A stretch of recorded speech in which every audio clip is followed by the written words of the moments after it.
Hello mga tao! Anong pocket heater ba ang nilalagay mo sa bulsa mo? Ito ba o ito? Itong pocket warmer na po ito ay tumatagal lang. Merong 3 hours, meron din namang 6 hours at after that, disposable siya, pwede mo na siyang itapon. At ito naman po ay USB rechargeable na nagtatagal ng 5 hours yung init. Ito naman po kapag pag nasa loob ka na, pwede mo siyang i-turn on and off. Turn off mo lang siya kapag hindi mo na siya kailangang gamitin, lalo na kapag nakarating ka na sa trabaho mo.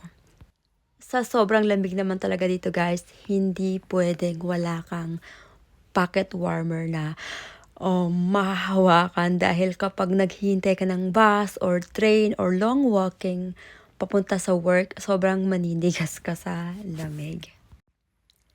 Yung palaging ginagamit